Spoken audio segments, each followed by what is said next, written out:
Hello, everyone. Hi. Hope we're having a great Friday. Peace. My name is Sarah Blair. I'm part of the St. Louis branch of Israelite Nation Worldwide Ministries. And our panel here today is comprised of Rise, the U.S. branch, and we're from different places. So let's go around, introduce ourselves, and let everyone know where we're from. So, hello everyone. I'm Ashley Reno of St. Louis branch, and I'm very excited to be here. Good. Ezra, you are muted, just so you know. I'm sorry. Hey everybody, my name is Ezra Blair of the St. Louis/New Jersey branch, and I'm also excited to be here. And then our last one.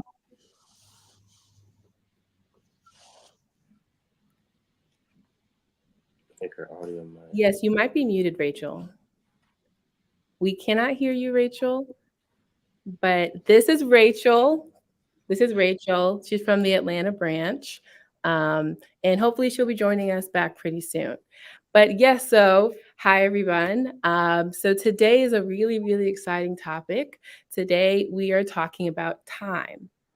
And you can't really put your hands on exactly what time is. But I thought it'd be interesting for us to talk about it as it relates to being an Israelite, what we should be focusing on the short time that we have on this earth, and kind of our opinion and perspective as young people in this nation about what that means to us. Okay, yes, thank you. Excited to see the youth in this nation. Well, we're excited to be here, excited to share our opinion and share our voice. So let's get started. If we could have the first, slide on our deck, please. So yes, what time is it? Exactly, that's what we're trying to figure out today. And we go to the next one. We could go to our scenario question. So let's say tomorrow you wake up stranded in the middle of the world. No cell phone, no laptop, no clock. How do you know what time of day it is and where do you begin? This is a question for our panel, of course, but also feel free to answer in the comments. Let us know your opinion. We're trying to make this as interactive as possible today. There's going to be questions throughout, so definitely let us know your opinion, guys. But our panel, what's the first thing you would do if you're stranded, no cell phone, no clock, no technology, and you're trying to figure out where to start? Where do you begin? So, we initially being used to Roman concepts of time of like Monday, Tuesday, Wednesday. But the thing is, though, what I would notice to do is to look at the sun, right? So, like, what I would do is just measure from sundown to sundown. I feel like that's the easiest way to tell time. Mm-hmm. Yeah, that's a great answer. The sun is a great indicator of what time of day it is. A great sign of that is, I believe it's called a sundial, what they used to use before the clock, of how to actually tell when it's like midday, when the sun is setting, things like that. So that's a great way to start, is the sun, because it does move throughout the day and it's a pattern every day. It moves the same way, right? So that's a great way to start. What about you guys? I would have to agree that I feel as if the sun would be the best way to gauge what time of day it is, because we know that it rises on the east and it lowers in the west. So the fact that that's the case, it'll allow you to be able to track the movement of the sun, to know whether it's the beginning of the day or the end of the day and the start of new days. Right, exactly. Exactly. Yeah, I just have to agree with the panel. I think using the sun would be the best bet. You can track the shadows, and then of course maybe using like patterns in nature as well. So seeing if there's like dew on the ground to see if it's morning, what animals are out that tend to be out maybe towards the evening versus the morning. And even at night using the stars. I heard that there are certain constellations that you can use to track what time it is at night. But I love this question because I think it really shows like how dependent personally I am on technology for time, how far removed we are from using nature as our time. So I think it just really puts things into perspective for me. Right, definitely, Rachel. Because if you think about it, time, the clock, and the phone that we have, it's so convenient to us.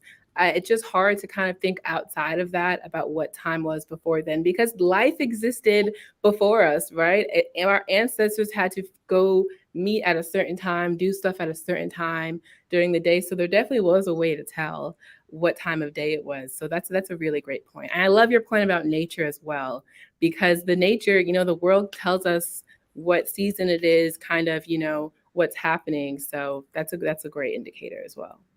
Yes. And I heard someone in the comments say the sun, they agreed with this. So that's good. That's a great indicator. Yeah. Right. So Sophia R says, look where the sun rises. Also, if it's dark, we know it's night. Right. Exactly. So there's also the moon as well, right? Well, when you just see the moon and no sun and it's dark, it's nighttime. Moon and sun. Great. So great. I love this. We're all kind of giving really good answers about how to tell time. I think that'll be my first step as well. If we could go to the second. Yeah, there we go. Perfect. So time, there's multiple definitions throughout my internet search. And we kind of, already know this kind of growing up in this world, but a lot of these are the definitions that I found. So a point of time as measured in hours and minutes past midnight or noon. A second definition is progression of past, present, and future. And a third definition is not something we can see, touch, or taste. So the first definition is interesting to me because it kind of indicates when in like the timeline of history when this definition came about. Because like I just said, we did not always have a phone to tell us by the minute or hour that the day is. And so there has have been a time before then that the definition of time wasn't this. Like this didn't exist like forever. You know what I mean? So that one was interesting to me. What about you guys? What do you guys have any opinions, things that spoke to you during these definitions? I think on the last definition where it says it's not something that you can see or touch or feel, I think that is a good description of time because I think that's also what kind of makes it different. And also that's kind of what makes time valuable. It's the fact that you can't really hold on to it and you can't really do anything to get more of it. And so it's all the more reason to take advantage of the time that you do have because it's one of the most valuable things that you can have. That's a great point. That's a great point.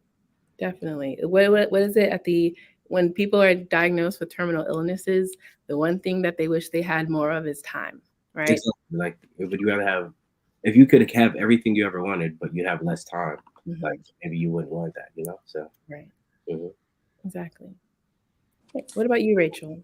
Yeah, jumping off of what Ezra said, I 100% agree. And I think speaking to like the value of time, I saw it in that second definition. I can't really remember what it said. I think it was talking about like just the progress. Yes, thank you.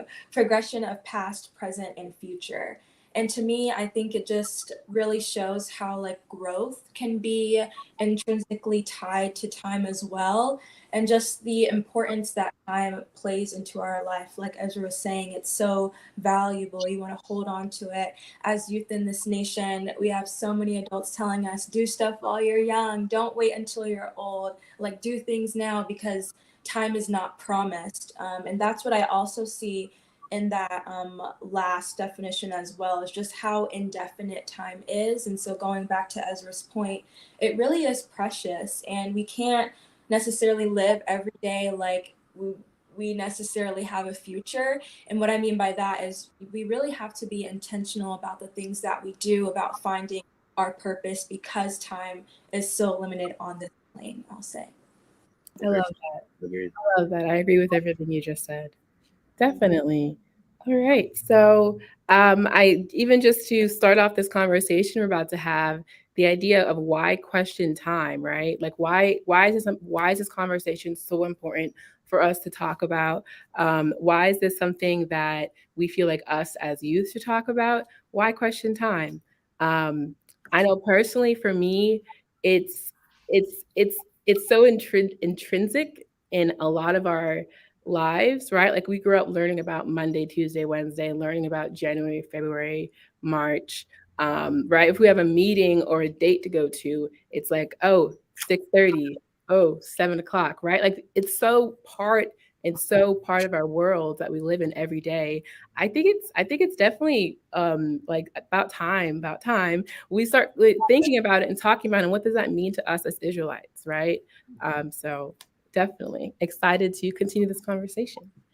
Right. So if we could go to, I believe it's, thank you, the third slide. We're going to get to Genesis for 1 to 5. And so this is the first chapter. In the beginning, God created the heaven and the earth was without form and void, and darkness was upon the face of the deep.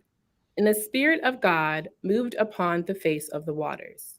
And God said, "Let there be light," and there was light. And God saw the light, that it was good. And God divided the light from the darkness. And God called the light day, and the darkness he called night. And in the evening and the morning were the first day. So I love this chapter. I think it's there's so much you can get from these few verses, right? So the first three words of this chapter, of this verse 1, it says "in the beginning."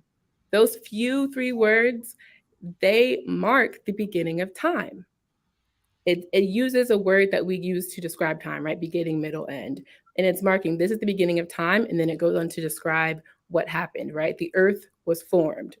And so I think this is so telling that time it is something, like it may not be something you can hold or touch, but it exists because we do have a beginning, and that means there's going to be a middle. And that also means that there's going to be an end.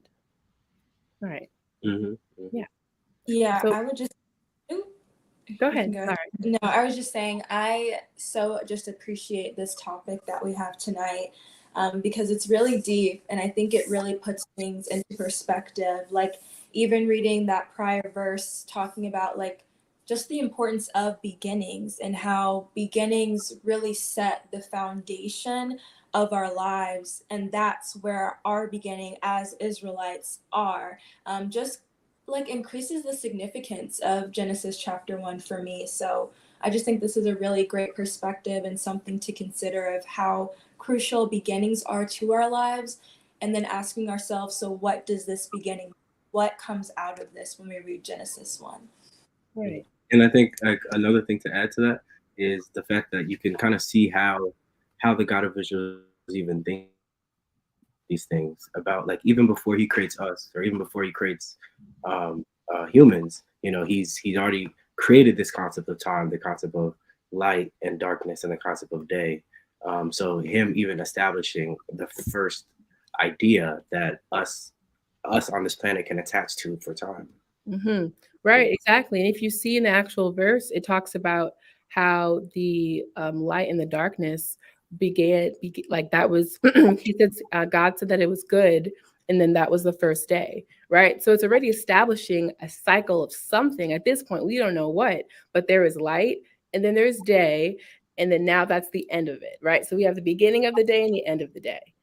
So there's already a cycle that's establishing a cycle of time that we see a pattern throughout our lives. We even use that today. I want to go back to that comment by Naomi really quickly. So time was structured at the very beginning. The structure is so important to our everyday lives and cultures, right?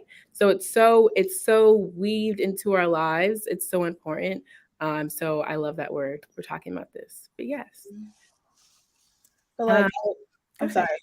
Like I would also like to add to what Rachel was saying. I feel like the Genesis chapter 1 was like one of the most important things we could have as Israelites, because it set the foundation of how we live our day-to-day lives. And I think it is very important for us to keep and uphold as Israelites. That's just what I wanted to add. Right. Okay, great. All right, let's go to the second slide. We're going to be reading Genesis 1:14 through 19. And 14 starts with, "And God said, Let there be lights in the firmament of the heaven to divide the day from the night. Let them be for signs and for seasons and for days and years. And let them be for lights in the firmament of the heaven to give light upon the earth. And it was so. And God made two great lights, the greater light to rule by day and the lesser light to rule by night. He made the stars also. And God set them in the firmament of the heaven to give light upon the earth, and to rule over the day and over the night, and to divide the light from the darkness. And God saw that it was good. and the evening and the morning were the fourth day. So again, we're seeing that cycle, right? He marked that fourth day, the evening and the morning, that was the fourth day. So we see that cycle of the day. But digging deep to the that first verse 14, talking about it's God is giving us what to look at when we are talking about time. Mhm. Says the lights, the firmament in the heaven, let them be for signs and for seasons and for days and for years. So now we're seeing that these cycles, these days are adding up to something, right? They're not just a day, they're going to add up to seasons, they're going to add up to years, right? And we know exactly what to look for, right? So when that first scenario comes in and we're like, what do we look at if we have no technology? Well, the answer is right here. Look up. All you gotta do is look up. You'll see the heaven, you'll see the firmament, and you should know like what day it is, what year it is. Well, I guess what season of that year that it is. So I think it's so important to go through this. Yeah. Yeah, and I just want to make a point, just reflecting on this verse and even what Ashley was saying. I feel like you just see how the Bible is connected from beginning to end. Like God of Israel is so strategic and detailed in everything that he does. And one thing that I see from these two chapters or verses that we've pulled from is one, you see the obedience, right? God says something and then nature follows suit, right? So it creates a model for how we should follow in our lives, as even Sarah was saying, with looking up instead of maybe at your technology, with which a lot of us do. But I also see the importance of separation, right? He divides the light from darkness. He has a division between what rules over the day versus what rules over the night. We see how separation is so important in our Israelite culture and being different. So I just think these patterns that are coming out just from these few chapters is so beautiful, and it just really shows how powerful even some of the scriptures that maybe we tend to look over can be. Definitely. So true. So true. Yeah. All right. Well, then let's head on the next slide to show our question. Who would like to read this? I can. So our question to the audience and to the panel is, if God of Israel made time to be told by nature, where do you think the modern interpretation came from? So I want to see some comments in the chat, see if we have any history buffs or anyone that has just any intuition. Where does this modern day calendar come from? Where does it come from? And I want to open it up to my fellow Rise reps. Where do you feel like the modern day interpretation comes from? So I feel like when people started to break away from the Israelite nation, and when they started forming their own cultures and praising their own gods, so that means that they valued everything else. So the things that we value is different from what they value. So the time that they had was aligned with what they wanted. So praising different gods definitely plays um, something in them having a different interpretation of time. Oh, for sure. Yeah, I think that's definitely it, Ashley. And I think also just on top of that, it's really your culture, right? It's the culture that you build just throughout history. You know, different cultures and people have in different parts, not just the Western Hemisphere, but the Eastern Hemisphere, and all over the globe. You see people with different forms of time that they attach to their different cultures and gods and tributes. So yeah. Definitely. That's a great point. As we just read in Genesis, our God gave us this time to look for seasons and for, how we're supposed to live our lives. So there are definitely other cultures out there that have their gods that gave them the things that they need to do in order to align with their traditions and their culture. So I'm glad we're getting to this because it's definitely, we know that it's not the calendar that we're following is not necessarily of us, right? Because this American culture is not ours. So that's a good thought process. I heard someone or I saw someone say the right answer of what the calendar that we follow right now in America, the January, February, March calendar, right? The Gregorian calendar. Exactly.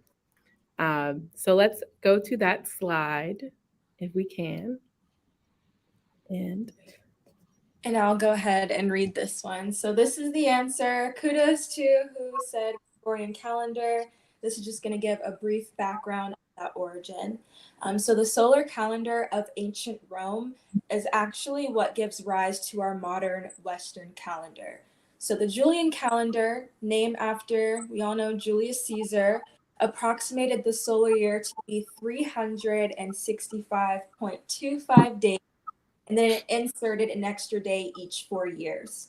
So this process left 11 days of the year unaccounted for. So kind of already starting off with confusion, okay? So as the Roman Empire shifted into the Middle Ages, you see that the Christian church holds the power and therefore they dictate time. So Pope Gregory reformed the calendar in 1582. And so this is where that new calendar, the Gregorian calendar, comes from. And this calendar jumped from October 4th, 1582 to October 15th, 1582. Sorry, a lot of words. Tired today. So essentially it skipped a whole year and added a leap year every 4 months. But the biggest takeaway I would say from this slide is that you see how this calendar coincides with Christian holidays, right? Such as their Easter or Christmas. So it has a foundation that is not based in truth, and that goes against what the God of Israel has ordained, as we see in Genesis. I want to see if there are more insights from the panel. Yeah, definitely. Yeah, I mean, the current calendar as we know it, it's attached to these other people's gods and cultures, right? It's the one that we know and the one we use on the daily, but it's not ours. It was created by man, and they attach it to their god and things that are important to them and their culture. Right. It was so important to them. Like I looking at this and researching this, the 11 days of the Julius Caesar reform, their calendar that left out 11 days of the year. The reason they even like try to reform it through the Gregorian calendar is because generation after generation, those 11 days left out of that calendar in that year, it adjusted everything. So their Easter was like in the winter and their Christmas was like in the spring. And so they literally gathered in scholars and tried to figure out new ways to count time, and to create a calendar that accounted for that. So they changed their whole calendar to account for their holidays. So that shows just how intrinsic, even if they don't say that today, this American calendar is in alignment with their own culture and their own beliefs. So definitely. But like one thing that I was thinking about is the concept of a leap year. Like I was thinking about how they even came up with it, because it's an interesting concept, honestly. Even to this day, I still don't even understand when is the leap year, and definitely is something interesting to me, and I like to research that. Yeah, definitely. If anyone in the chat has any research, is history buff, we're all history buffs here, so definitely let us know any insight you have on this as well. But yeah, if we could go on to the next slide. There we go. So the next question I'd like to pose to the audience and the panel is to just ask you, which month is it and which day of the week it is? So I'm really interested to see what we see in the chat, but also want to ask the panel at least which month is it? So it's December. It's December. And it's Friday, right? Because we're here. It's Friday. December something. I think it's 16th, right? Definitely. So I want to see if the audience agrees as well. I don't see anything yet, but audience would love your perspective on this as well. But yes, I would say according to the Gregorian calendar that we use, yes, it's definitely December 16th. It's a Friday, but we know that we also have our own Israelite month as well. So I think that just shows a really cool perspective of the difference there, right? So really great. Right, like how quickly we thought of what month it is, what day it is, right? Like we've learned that as a kid growing up in this society, and how even talking about Israelite month, how that could be hard to kind of think of what month it is and what day, even harder what day of the month that is, right? Because even our birthdays and setting meetings with the outside world and things like that, we do go off the Gregorian calendar. So definitely. Right. Very interesting to think about. Mm-hmm. Right. Okay. We go to the next slide, please. Right. So as we were talking about before, every culture has their there we go. Tina said Chislew 25th. Right. So yes, I believe it is Chislew. So that's great thinking, right? Thank you. But yeah, so as we were going, said before, every culture does have their own calendar. It's not abnormal. It's not something that is not seen throughout history. The Mayans have their calendar, the Chinese have their calendar, and so does the Islamic culture have their calendar, right? I believe the Mayan calendar became it was popular during mainstream, I think 2012, 2013, when it was said to tell the end of the world. Does this sound familiar to you guys, or was I just in a very deep part of the internet? Do you guys remember that? I think it was 12 or something. 2012, exactly. The Chinese have their calendar. I believe they have the year of the rat or the dog and things like that. And so does the Islamic culture has their calendar. So it's not abnormal, right? We have to figure out what is good for us and what is for our people. Right. Yeah, and I guess jumping off of what you said, Sarah, has been said in the past is you can really understand the importance of time in people's lives. I know we're going to get into this a little bit later, but if you're not following the correct calendar, there's no way that you can be obedient to the law, statutes, and commandments of our God. And so I think that really puts in perspective not only how important time is for us, but how important time is for other cultures to have all of these different calendars, right? I think Ezra mentioned earlier, time is constructed to serve different things and to serve different gods. And I feel like that slide really highlights that as well. Mm-hmm. Exactly. Well, it only makes sense that we would serve the creator of all of this and the truth in which he created it. Right. Yeah. Exactly. So let's start to dig into what that truth is for us. So who would like to read Exodus 12 and 13? I can go. Okay. So I'm reading Exodus chapter 12, starting with verse 2. This month shall be unto you in the beginning of months. It shall be the first of the year to you. Now, chapter 13, verse 4. This day came ye out in the month of Abib. And then verses 9 through 10. And it shall be for a sign unto thee upon thine hand, and for a memorial between thine eyes, that the Lord's law may be in thy mouth. For with a strong hand hath the Lord brought thee out of Egypt.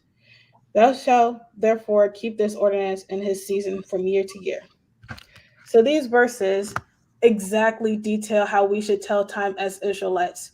Way back when the God of Israel spoke to Moses and Aaron while they were in Egypt, the God of Israel said that from that time when he was talking to them, that's when you should start the calendar with the month Abib. So to clarify, this will be the official start of how we should tell time / our guidelines of how we should tell time from then on. Right, definitely. I definitely think the context, what you just touched on, is so important when God was speaking to Moses and Aaron. And this was in Egypt as we're trying to prepare to leave Egypt. That's so important because when you think about what was happening at the time was we were generations, hundreds of years enslaved in Egypt, following their culture, their God, and their traditions. And so what time better than that, that's more important than that, than to receive instructions from our God, the foundation of how to celebrate our, feast and our traditions, but to start then and there as we're leaving Egypt. Right? Because even ever since, that first Abib and everything like that, that's like, if you look at instructions of our God, it says in the 5th month, in the 4th month, on the 13th day of the 14th day of this month, right? It's so specific. If the God of Israel is one thing, he is detailed oriented, right? It's so specific, no room for even argument about what it is and what it's not. So that's a great point about the context of everything. Yeah, and even just to add to that, it's also attached to a big significant event for us and our people, right? and attached to something that the God of Israel was doing for us, getting us out of Egypt. So that is also a showing of how culture and time are related, Right. Mhm. Yeah, and I just want to jump off of those two excellent points you guys made. I think it just really speaks to how, like we've been saying, important time is and how we can also use it to our advantage as Israelites. We see in the world now, they're getting prepped for their years, right? Like all over TikTok, I see like how to manifest your life or how to let the universe give you what you want for 2023, right? So it's like while they're doing their thing, we're sort of in this time of darkness, right? Where we're like in winter, but we're like prepping for our new year and getting ready for our new year so that we can launch whatever is to come out of that to help build our nation. And so I think from this, even those verses that just talk about even how the Passover and what the God of Israel did for us is tied to a bib, we can also apply it to our lives. And as we know, we can venture off into new things and plan for it to start in the Abib. We can use our time, our Israelite time, and our God's, word that He's provided us with to as a benefit and advantage to our lives as well. Definitely. I agree, right? Our lives should be aligning with our calendar made for our people. I know even thinking about just taking advantage of certain times that God has given us throughout our calendar. Even like I try and do a program between new moon and Sabbath, taking advantage of that time of our calendar because I know that that's one of our most spiritual times. So I think that's really important to look at how the calendar applies to our lives and what we can be doing to like making sure our lives are fruitful and that we're satisfied with them. So yeah, definitely. Okay, let's go on to the next slide. So I have a question for both the panel and the chat. Why is it so important to consider the instructions of our God?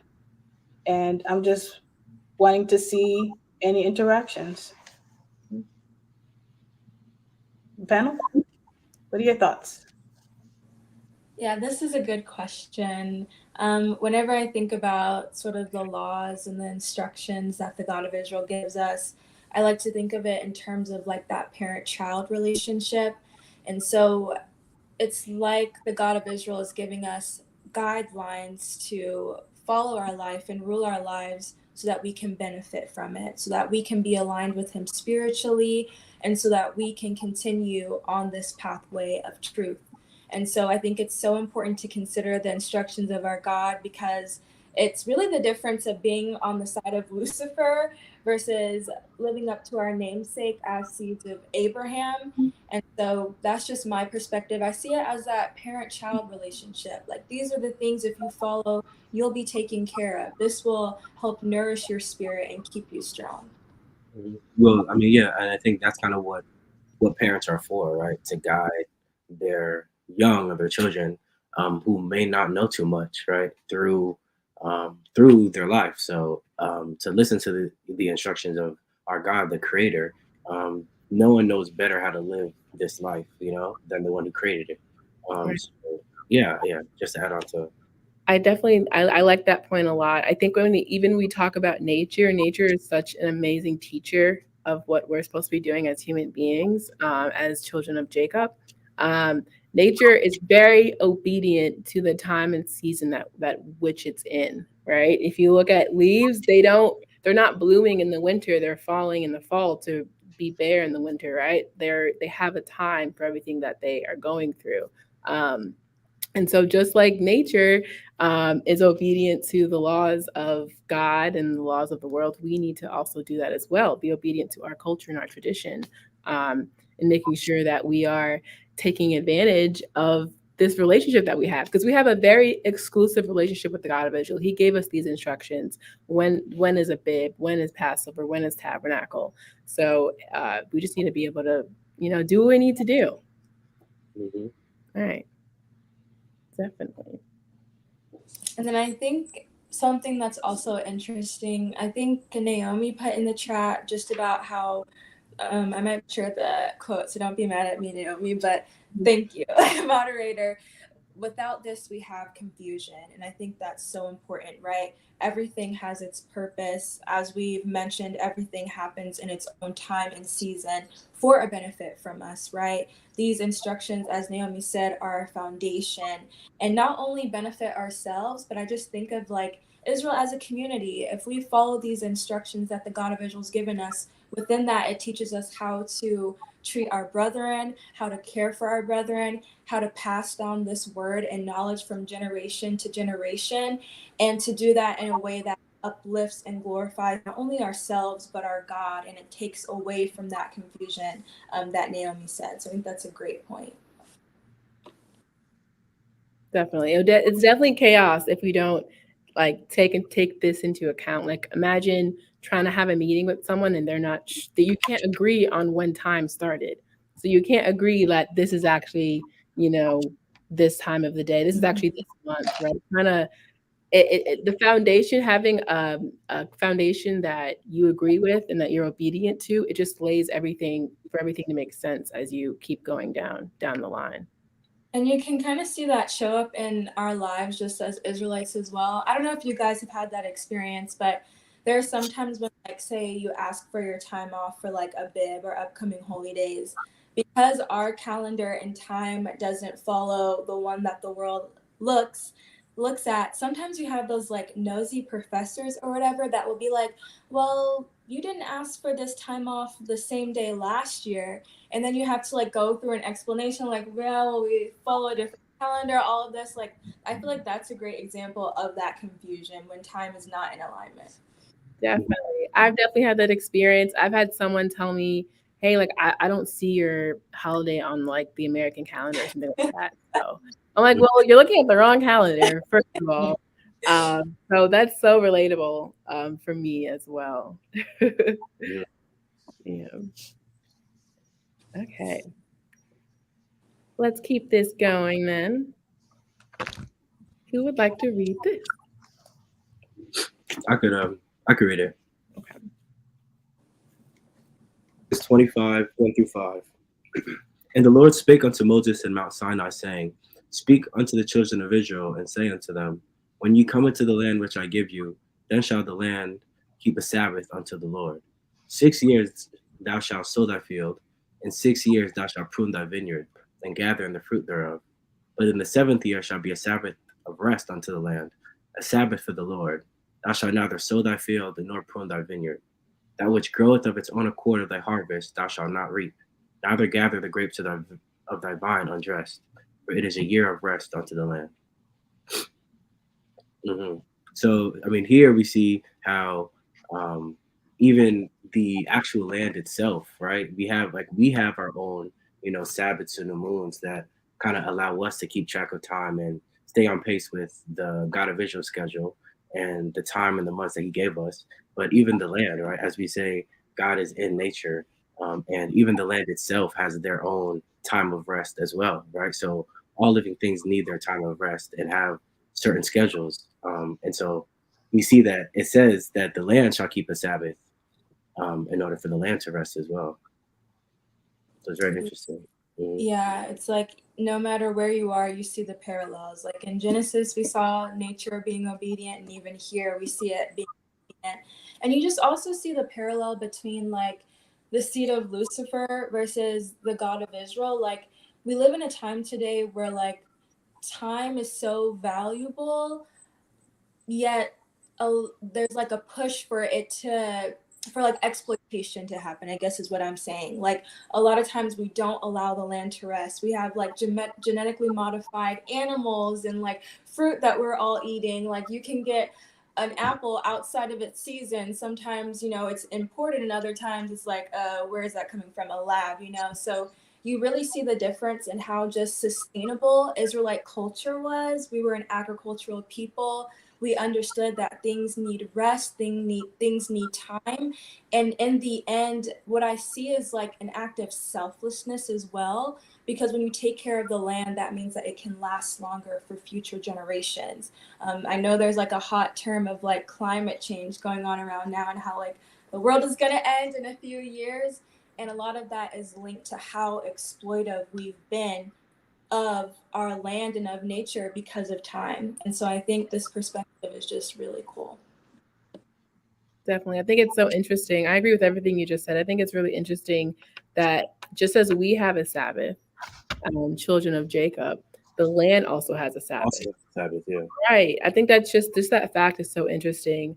It shows that we are, praising the right God, right? Because it's the God who created the heaven and the earth and everything on it.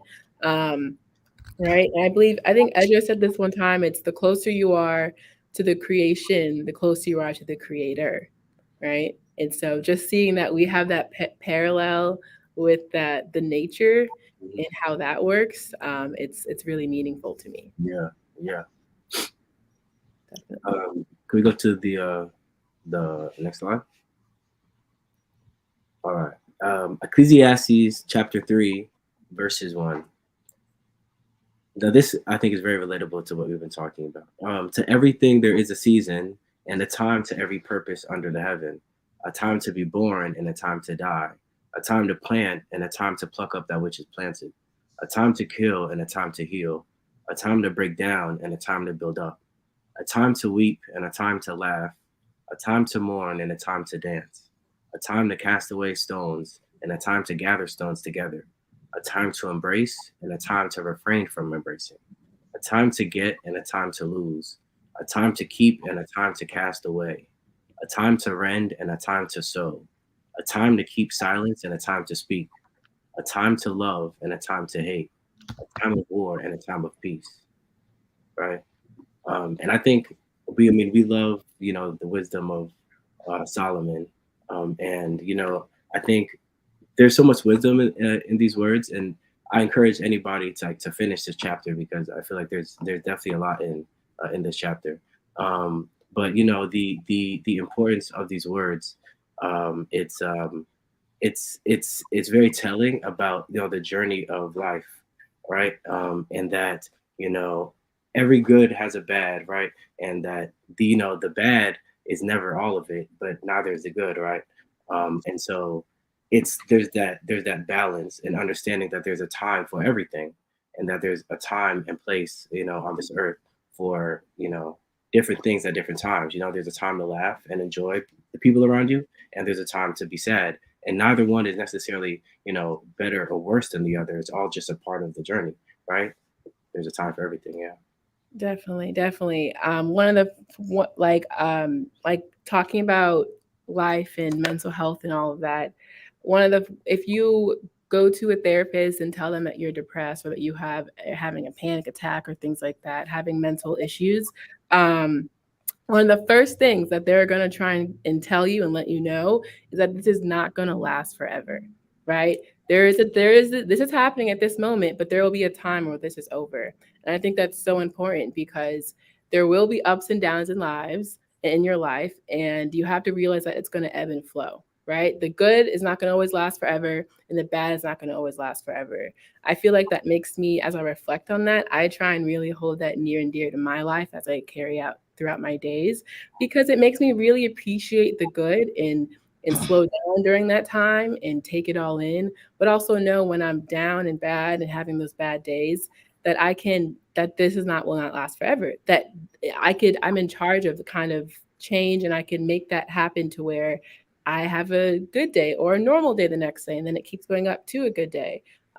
So definitely that I try and live by that throughout my life, that, it's going to be ups and downs.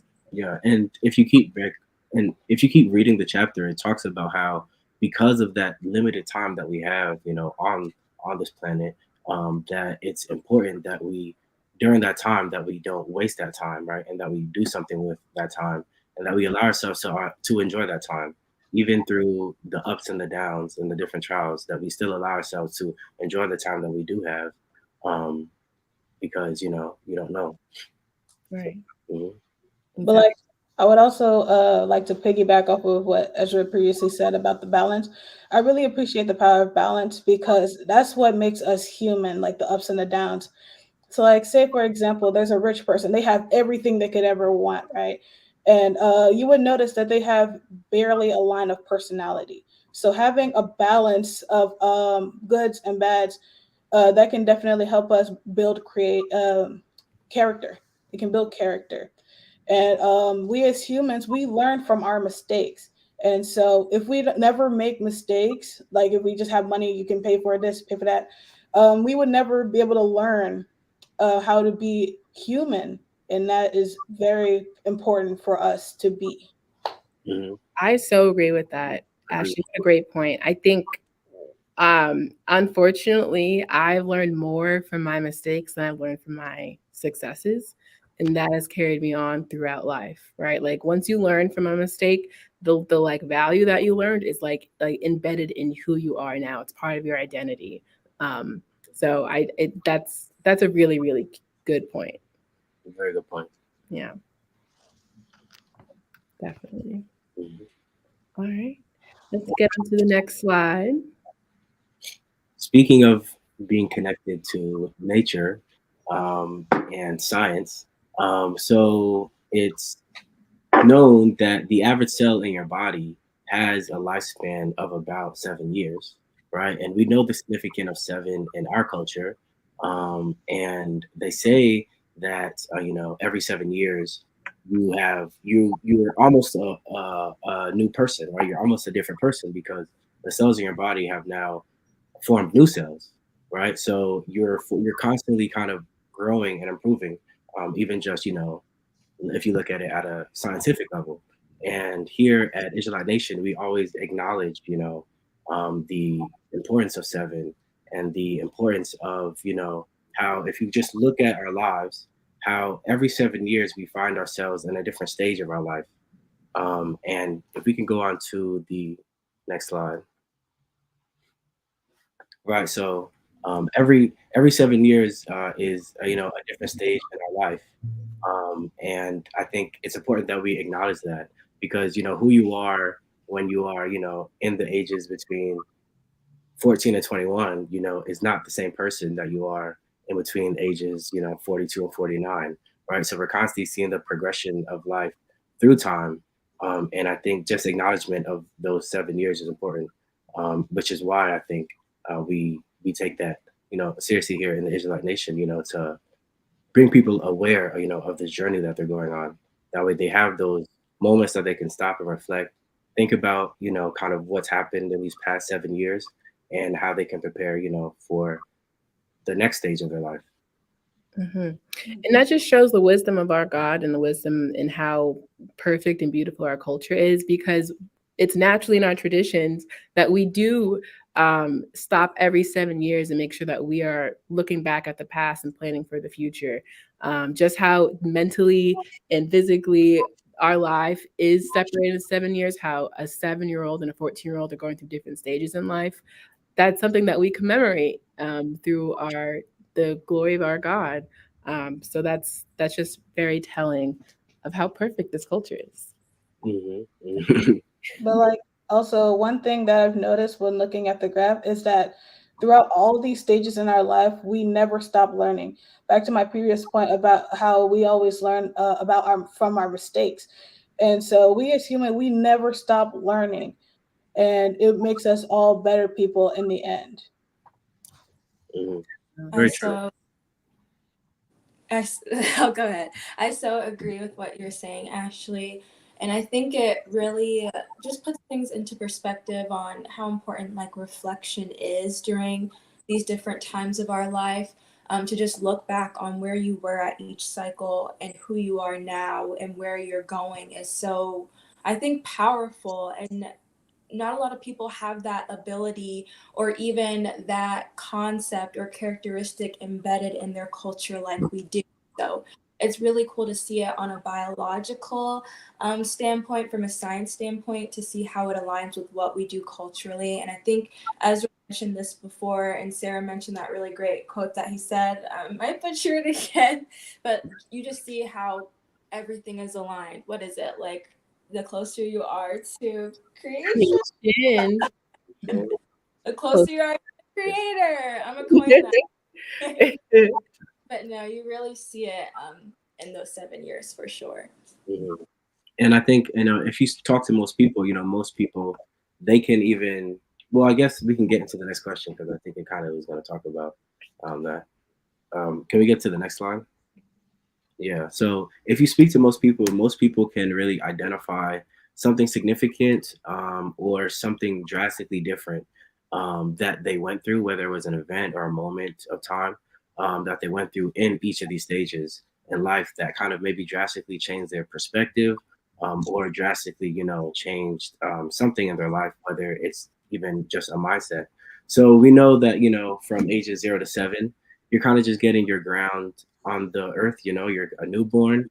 You're starting to just learn how to do the basics of life, right? Walk and talk and interact and understand, like, oh, okay, that's a mom, that's a dad, that's a brother, that's a sister.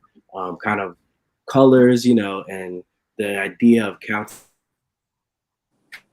of getting yourself acquainted. But then from 7 to 14, you're looking at the beginning of starting to develop yourself mentally and be able to take on more complex tasks and maybe group tasks together.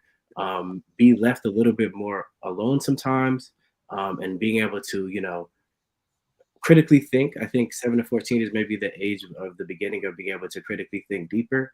And then we go from 14 to 21, right?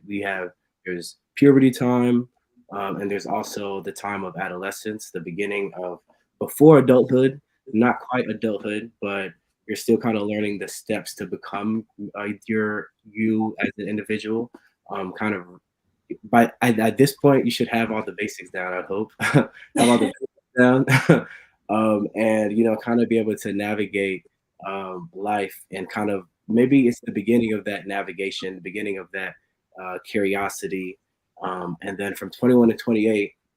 I mean, I know there's 3 out of the 4 of us on this panel are in this one right now, so it's hard to say. Hopefully this one ends good, but 21 to 28 is also a different stage, kind of that first walk of independence, that first walk of understanding who you are and wanting to form good habits to be the person that you want to be. And I believe Sarah had said, like, even on a psychology level, that what was it, Sarah? Like when you are coming in and like to therapy, when you Mhm. talk when you Yeah, talk. when you reach a certain age, when you reach maybe 25 or something. Oh, right. Okay, right. Because I'm telling I talk a lot with my friends about not even about like fun things. It's normally just about our brains and how we work.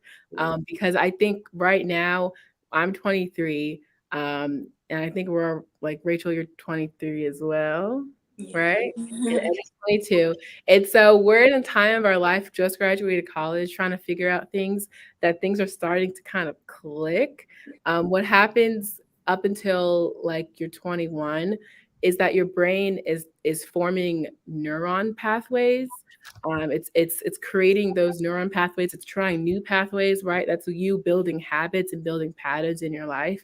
And then after 21, that's when those pathways start to solidify, right? So now the habit that you didn't change since you were 14, it's going to carry on with you the rest of your life. Your brain is literally starting to like mold and form. And by like 28, that's like the person you are going to be for the rest of your life.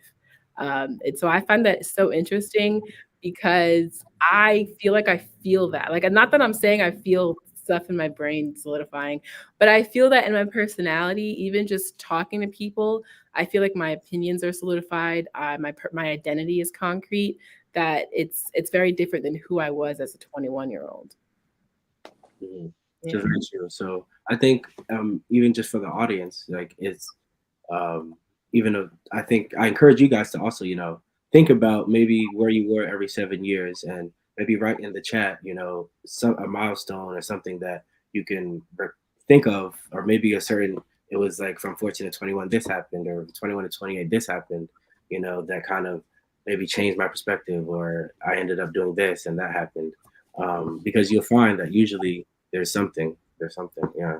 There's something kind of that we're all going through at each stage that I feel like as a community, as your Israelite community, I think it's so vital that we talk about these things, reflect, so that we can make sure that we're planning and make sure that we feel together. We feel like we're a people. So I feel like definitely in the chat, let us know even what maybe your favorite phase was, your favorite cycle, as one thing that happened, whether it's 0 to 7 or 7 to 14, because I want to discuss with you guys, right? Definitely. But yeah, I think go ahead. This one, just like what Ashley said. As far as even so, though, besides just the first 4 cycles, you never really stop learning, right? We know that you can you can come across something that changes your life, at any age, in 40s, 50s, 60s, 70s. So you never know. So I think it's constantly kind of like being prepared and allowing each cycle to grow you in the way that it needs to, and stay aligned with the culture. Yeah, I 1000% agree. Because to be honest, Sarah, when you said that, I was scared. I was already like, I'm turning 24 soon. Like, this is like mid-20s. Like, no offense, but we about to get up there. And then when you said the habits, I was like, I have a lot of work to do in just a few months. But Ezra, your blurb gives me a little hope. Like, yeah, lessons can always be learned, and it really is going to take like maybe more intentional reflection to help change those habits and to really address any like signs of weaknesses or things that you could improve during that. But I just thought that was funny because I was kind of like, oh my God, Lord, like I'm stuck now. I'm gonna get stuck soon. Right. So Tina Jackson says, my real milestone was in an off cycle when my eyes and ears were open to this truth. That's amazing. That's great. It's just like what Ashley was saying, how we are continuously learning throughout our lives. Like we're students our whole life. It's never too late to learn the truth, right? Once you do, your life will change, but it's never too late to learn the truth, right? So that's great. And I mean, and just like what we read in Ecclesiastes, like life. Oh, there's right there. Life is for learning, right? So you're constantly growing. You're constantly forming. There's a time to learn, and there's a time for everything. So you still have to always keep the perspective that like maybe things didn't go how I wanted it to go up till 42. I don't know what your age is, but maybe things didn't go up to the but then maybe something happens at that age in which you're able to turn things around and do something different, and shift. So yeah. Right. Definitely. Yeah. And that's why they say what is it? Your 20s is where it's like they just work hard and they'll pay off throughout life because this is where things are forming. But there's definitely more to learn at every stage. Each stage has its struggles. Each stage has its upsides. So definitely. All right, Sophia R says, I do believe if our children listen to more lessons like these and apply the wisdom of our God, they will be unstoppable. Following instructions is so important. Well, thank you, Sophia R. I hope we're unstoppable. I'm I'm starting to feel it a little bit, so that's good. That's good. All right. Let's see. Let's move on. So James 4:13 through 15.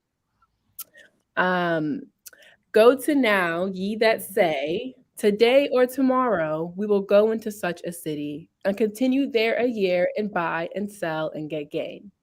Whereas ye know not what shall be on the morrow, for what is your life? It is even a vapor that appeareth for a little time and then vanisheth away. For that ye ought to say, if the Lord will, we shall live and do this or that. So, what really stands out with me with this few verses is the fact that it calls our life a vapor, right? So in this situation, right, we're going out in life and we're trying to buy and sell. We're trying to gain material gains, right? Like some goal in life might be to have a nice car or a nice house or so and so relationships or this and that. But what really matters when your life is a vapor, it's smoke. It goes in and then it just leaves and it never returns, right? So if you think about kind of the trajectory and timeline of the world in life, you're literally a blip. You're a blip. Right? So what are you going to do with it? Are you going to focus on your gains and try and get rich and get a mansion and a nice car? Not that those aren't nice. Those are nice. But what impact do you want to make, right? What can you actually bring with you when your life is over that will actually affect things? Because you can't bring your car, unfortunately, you can't bring your bank account, you can't bring a mansion, you can't bring any of that. But what can you bring? What impacts, lasting impact can you have on the world and your community around you that will last forever?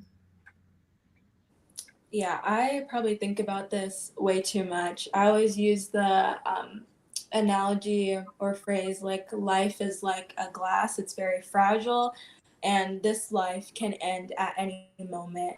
And I think that just really puts into perspective, like you were saying, Sarah, what's important and what is not, and what is important from the stance of the Israelite lives that we live. I think even as a young person, like, not to call myself out here, but like in the past I've even slept on like the idea of, when you sleep with your fathers, there's preparation that has to go into that.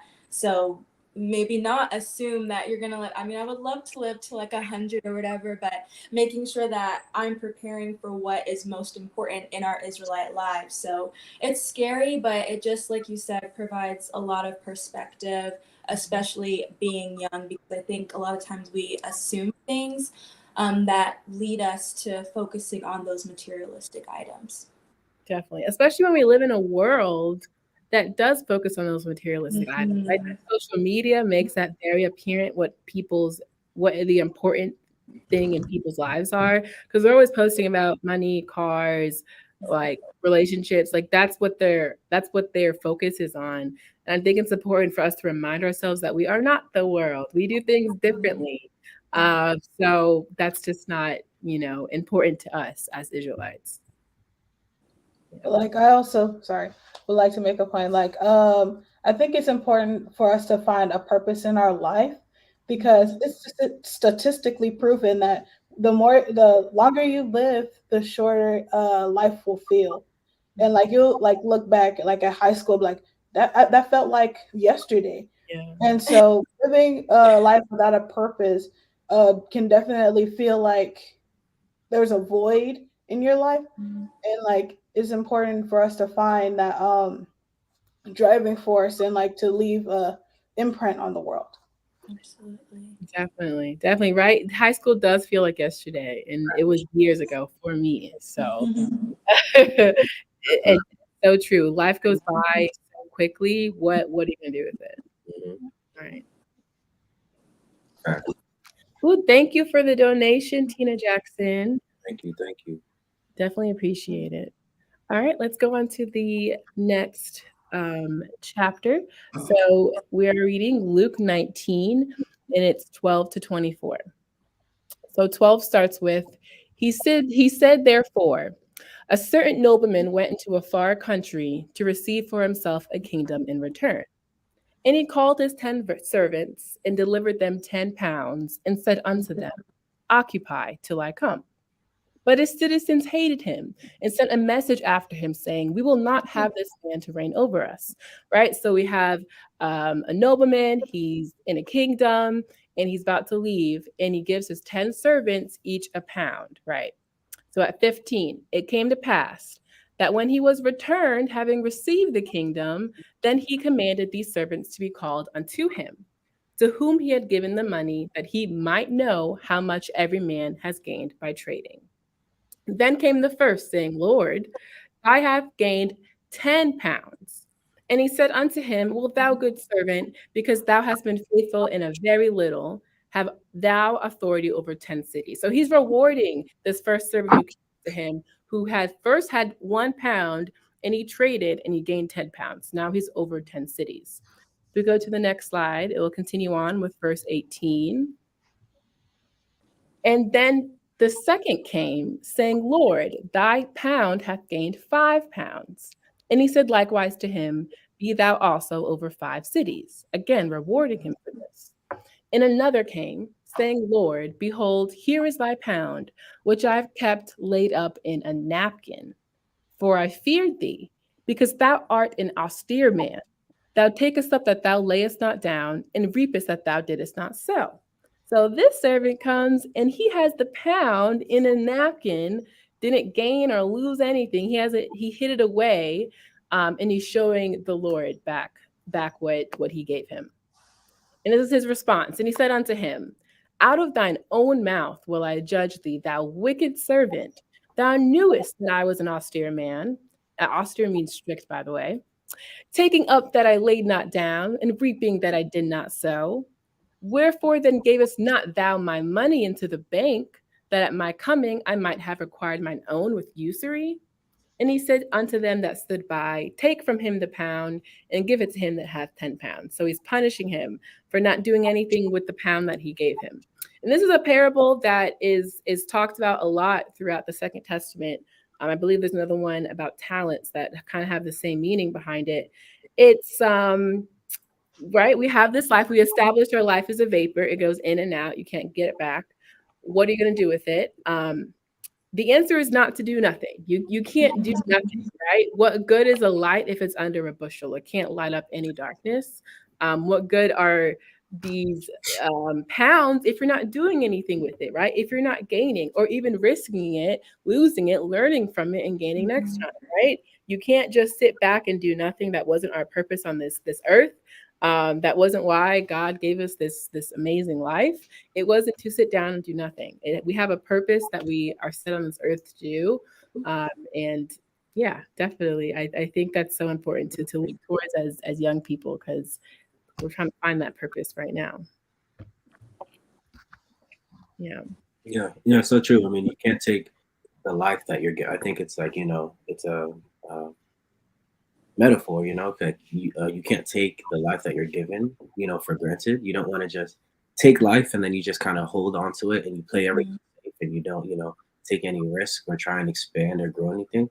I think like that is kind of what life's about, and that's what we know that the God of Israel wants from us, right? Like he wants us to live to our possibilities, he wants us to live to our potential, to try and make the best out of the time that we have here, to try influence and be creative in how we serve him, and develop ourselves, so given the time we have, we don't want to just waste our time, because that's basically a slap in the face, to the God of Israel who blessed you with life, right? So it's really just about that constant progression and being able to, if given one, try and turn that into 5, try and turn that into 10, 50, constantly growing.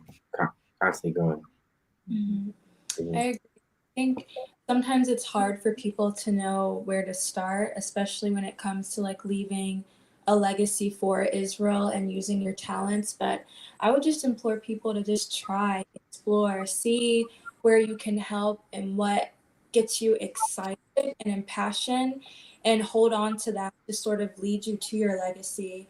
I know we've had a few Saturday messages. I think Priest Doreen did one with Elder Michael just about your legacy, right? And how important it is to think about the legacy in terms of the temple that we need to build for Israel. But even something as simple as like your future children, right? If you decide to have them, passing down this doctrine is a legacy, right? And so holding on to that. I've known in my experience, like, legacy has changed so much for me and is no longer something that's very like material, but it's like, what can I leave to this nation and contribute to leave a lasting impact? I just a fun fact about me, I hate animation. I actually hate the process. It's super tedious, but the end product makes it worth it. The idea that our children can see themselves and see their history told correctly. And so delving into animation and art for like those holy days and celebrations that we had on YouTube really helped me see that something as small as that could be a part of your legacy. So again, to the audience, I just implore you explore, because you never know what could come out of it and what legacy could mean to you and the aspect or prospect of this nation. Wow, that's great. Like I love what you're saying, and I love the fact that you use a talent that you have, which is art and being creative, and you're using it for the advancement of our nation, and so that we can see ourselves in stories and things like that. So I love that. I think that's definitely something that we could all look towards and look and say, hey, what am I good at? Like what do I like doing? What do I enjoy doing? Now, how can I put that back into the nation? right? Because it is God of Israel that has given us this gift. So how can we then give back? Yeah, definitely. That's great to hear. And then Thank even this you, panel, Felicia Singleton, thank you for the donation. Go ahead. I'm sorry. but I was thinking, even this nation, like sharing the word can be a part of the Israelite legacy. So there's so many ways. They may seem small at first, but it matters. It really does. Definitely right. Because there's many roles in the Israelite nation that need filling. So just figuring out where your place is, where your puzzle piece is, then that's all that matters. The comment from Isaac Kashala, hopefully I'm pronouncing that right. Now I understand the God of Israel gives us time to discover who we are and be different to the world. And the God of Israel is really the patient. Thanks to Elder Shadrach. Yes, definitely, right? God of Israel put us on this earth to do something, and it wasn't just to stand by and let life pass us by. So definitely. All right, can we move on to the next? And this is actually a typo. It's supposed to say Luke, so it's not Ecclesiastes. It's Luke 12, and I'll be reading starting at verse 16. And he spake a parable unto them, saying, the ground of a certain rich man brought forth plentifully. And he thought within himself, saying, what shall I do? Because I have no room where to bestow my fruits. And he said, this will I do. I will put down my barns and build greater, and there will I bestow all my fruits and my goods, right? So this rich man had a very successful agricultural year. So he's trying to figure out where to put all this fruit. So he tries to build a big barn for it. And I will say at 19, I will say to my soul, thou hast much goods laid up for many years. Take thine ease, eat, drink, and be merry. But God said unto him, thou fool, this night thy shall be required of thee. Then who shall these things be which thou hast provided? Right? So this rich man is saying, wow, look at all my fruit. I can now relax, take it easy. I could eat, drink, and be merry. Don't worry about a thing. And God is saying, what do you mean? What do you mean? What if tonight I you die? What if tonight I need your soul? Then where will all this fruit be? Then where all will this fruit go? So 21. So is he that layeth up a treasure for himself and is not rich toward God. And he said unto his disciple, therefore I say unto you, take no thought of your life, what ye shall eat, neither for thy body what ye shall put on. The life is more than meat, and the body is more than raiment. Consider the ravens, for they neither sow nor reap, which neither have storehouses nor barn, and God feedeth them. How much more are ye better than the fowls, right? So God, he's saying, God provides for the ravens, for the birds. How, you are a child of Jacob. You are created with his hands. How much more will he provide for you? Take no thought for that, right? Life is more than meat and body is more than raiment. It is more than what you see. There's more to life than just you. So why are you worrying about your life and what you shall eat in the next day? Where's the money coming from? What shall I do with this? When you are a child of Abraham, Isaac, and Jacob, right? If he has provided for the nature and provided for the animals and made sure that they have eaten, how much more will he bless you as the child of God of Jacob? Right? Yeah, I think that has to do with with faith, because not everything is gonna go how you think it's gonna go, but just having that faith that the God of Israel has you the same way the wind blows and the same way the grass grows, it just is because we are his people, So keeping that connection as close as you can, going back to that same quote we've been saying this whole time, as far as close to the creation, close regard to the creator, it's the same thing. Mm-hmm. Right, exactly. And if we continue to the next slide, it will talk about verse 29 to 32. And again, this is Luke. I'm sorry for the typo. So it's Luke 12, 29 and 32. And seek ye not what ye shall eat or what ye shall drink. So this is a continuation of what I just read. Neither be ye of doubtful mind. For all these things do the nation of the world seek after, and your Father knoweth that ye have need of these things. But rather seek ye the kingdom of God, and all these things shall be added unto you. Right? So, like, you should not be worrying about tomorrow what you should eat, what you should drink, and don't doubt that it won't be provided for you. That's what the world seeks after. They're posting about their cars and their money and their whatever.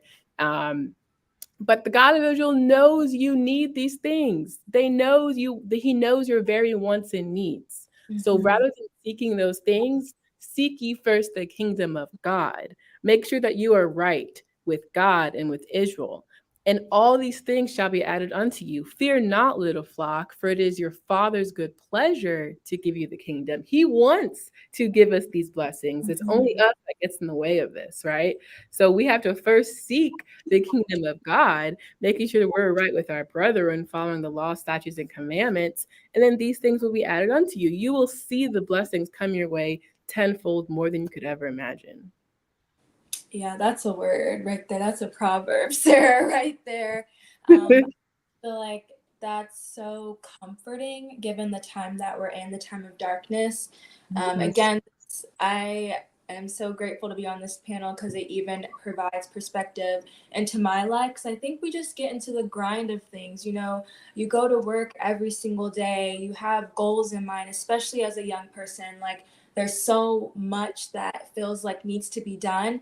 It's really easy to get distracted by and worried about whether or not the things that you want are going to happen. And so I know the scriptures that I'm reading tonight, and this one in particular, is something to hold on to so deep that, like, our God will provide. We're in the era of our freedom. Like, that scripture is so, so empowering.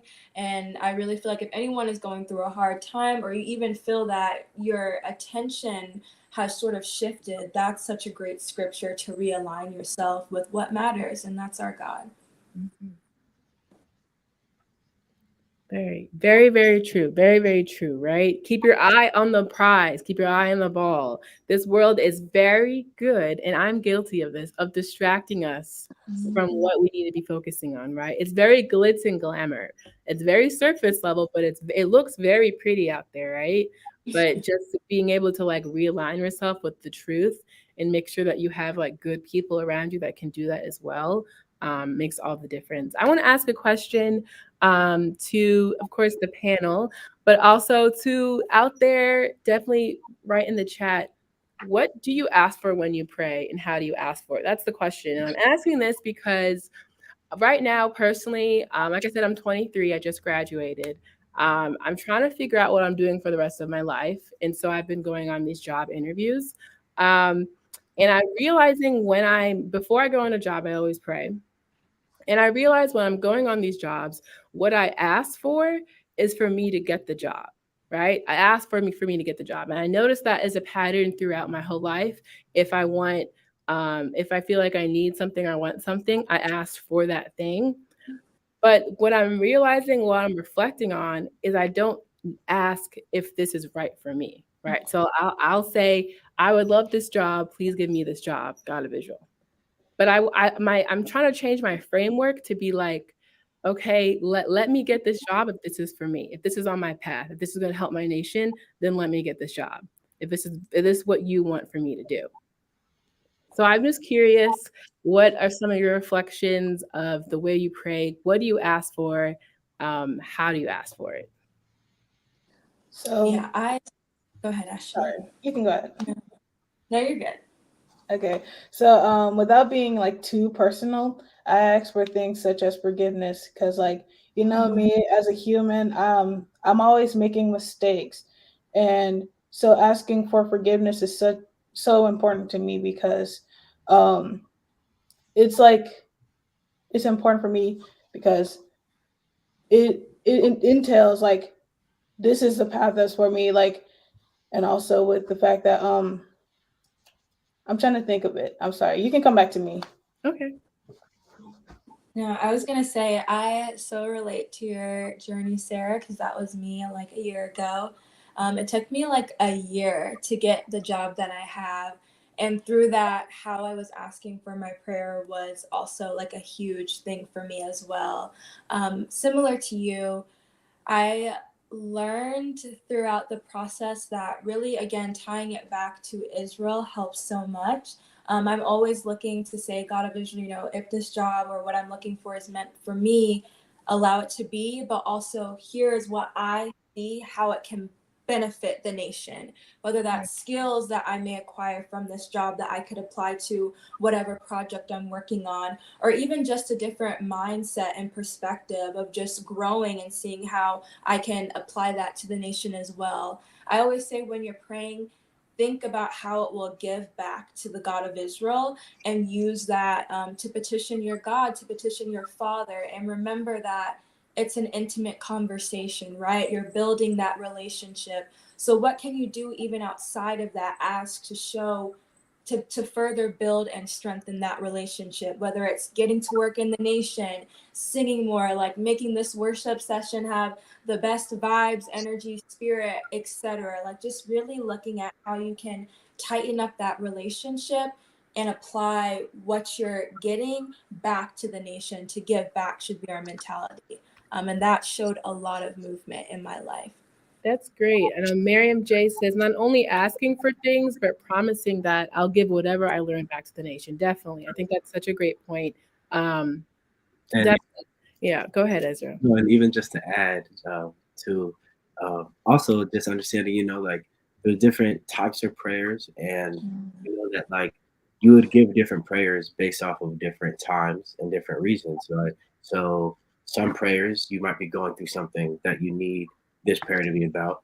Other times you have prayers because you're focused on, maybe it's a team project and you kind of want the success of that thing to build as well. So just how, as we're talking about time, just how the seasons change, so do the things that go on in our lives, and so with our prayers and our emotions.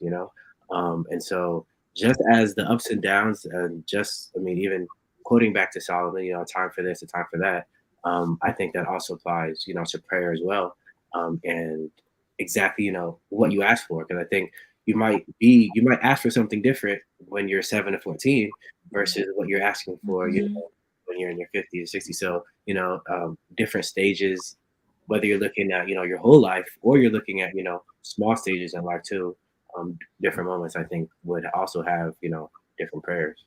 Definitely. And I think, just as I think Ash said it before, how we're teachers, or we're students our whole life, learning how to pray for those certain instances. I know, and I talked to my brother Jeffrey about this previously, talking about how to elevate your prayers, right? So you're asking for something, how much time do you give in between your prayer and for that thing to actually happen, right? So how much time you're giving, that's one thing to consider. And also elevating what you do, right? So if you pray like, I tend to talk to the God of Israel. I'm in my bed and I talk to him. Okay, I talk. That's great. I'm asking for a job or an exam or something more, personal. All right, that didn't exactly work. Okay, next time, what if I get up, put my hands toward east, talk out loud, pray, formal prayer. All right, let's see. All right, if I feel like I need to elevate it more, how about I go in a program? How about I pray 3 times today and 3 times tomorrow? All right, if that didn't work, how about I pray between, new moon and Sabbath? Use that to my advantage as well. Okay, next time, what if I gather, my siblings, my mom and dad to pray with me, right? So just using the tools at your disposal and not giving up, because we already know our identity. We know we're Israelites, children of Jacob. But how do we actually use the tools that our people is given to our advantage in life, and so that we are, who we're meant to be? Mm-hmm. And I think that's kind of I think the journey, especially as a young person. That's kind of really like the journey of kind of understanding how to do that, because as you said, a lot of those habits are solidified according to science, we can be solidified. Certain habits can be solidified. So it's like making sure that we kind of get down the idea of going back to prayer, and as you guys were speaking of, that relationship, that give and take relationship, kind of going back to that and making sure that that relationship is a part of your habits. That relationship is ingrained. That, like, the neuron that tells you I need to pray is flashing. And that, to make sure that that's a part of your daily grind. A part of what kind of motivates you and kind of keeps you going. Because it's very easy, the world is very large, so it's very easy for large time to pass, and you realize you never considered, you never went back. But just knowing that however long may time it passed, or however you're going through that, it's never too late to turn back. Say the pledge, say a prayer, and kind of get yourself realigned. Absolutely. Right. And you start to notice the advantages of it, right? You start to notice the advantage of having that part of your routine in your daily lives, right? Like for me personally, I use prayer a lot to help with my like social anxiety of all things. And having that like dependability, that constant shoulder to cry on, that constant voice that will listen to me. I feel like that helps me be more confident in myself and more confident in who I am. So I feel like that's definitely, if you're ever struggling with anything like that, that's definitely something to lean on. Don't let it pass you by, right? Life is but a vapor, as we said. So take advantage of these things. Yeah. And then I think Auntie Shernette said something that I thought was also really powerful. She was saying in her prayer, she asked that whatever she gets or whatever she's asking for does not take her away from the nation or interfere with her spiritual life. And I think that's really beautiful and so powerful, because sometimes the things that we want in our lives may not align with what we need spiritually. So again, just having that moment to reflect and to have that perspective, I think it's honestly hard. It's hard to see what is for you and what is not, but it's just something to consider. I love that point to add to your prayers. I just love that. That's something I'm going to add to mine as well. You're like, notes. Notes. Yes, definitely. As we're about to close up, I want to make sure we hit the last scripture. It's very short and sweet. So Psalms 90, verse 12. So teach us to number our days that we may apply our hearts unto wisdom. And I feel like that's kind of what we're talking about right now, right? We know our days are numbered. We know that this is not going to last forever. So how do we be wise in decision making, right? How do we know our purpose and what we're supposed to do? And the only way that's we know we are but humans, mere humans, right? Only person that knows that is the God of Israel. And how do we communicate with him? Through prayer, right? I know when I go out through life and whenever I pray, I ask for signs. I ask that not a day goes by that I don't have signs that you're still here, because I want to make sure I'm still in alignment for what you want me to do, that I'm still on that path. So yeah. Any last comments, anything, what takeaways from today's lesson that you guys have? Definitely the chat as well. Put in some sevens, some fire emojis if you feel like you connected with us today, this Rise panel today. So we can make sure you're still out there listening. Love what we're hearing. But yes, in the meantime, what are some takeaways? Yeah, I'll go ahead. Again, this was such a great panel. I feel like I'm taking away a bunch of notes and scriptures that I'll be reflecting on as well. But I would say we have very little control over time. And so I think, especially in this time as we're getting ready for a bib and our season to come, I just implore the audience to take this time to reflect. See how you're using your time, see how valuable your time is, and see where it can really align with your purpose and the purpose that you have for this nation. So that's my closing remark. Yeah.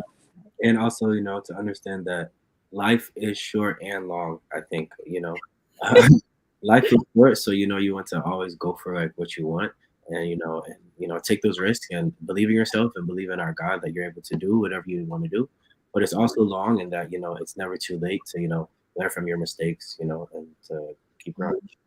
Definitely. The scripture that is going to stay with me is seek ye first the kingdom of God, and all should be added onto you. So it puts my focus back on the God of Israel in this nation. What about you, Ashley? I really, really like this lesson today because it really put a new perspective on me, how we perceive time. Because like every day I've been living like day to day, like just like following like Monday, Tuesday, Wednesday, January, February, and like this really put a new perspective for me on how we interpret time and how we should interpret time, because we were given the instructions of how we should live and and have time to figure out who we are and our purpose, especially in the Israelite nation. So I really, really like this lesson today. Yes. Well, thank you so much, you guys, for joining me. Thank you to my panel. You guys gave great, amazing comments and opinions. I want to continue this conversation for an hour longer, but I know we're running out of time. But thank you, everyone. Have a good rest of the Friday, and definitely see you next Friday for Friday Night Lesson.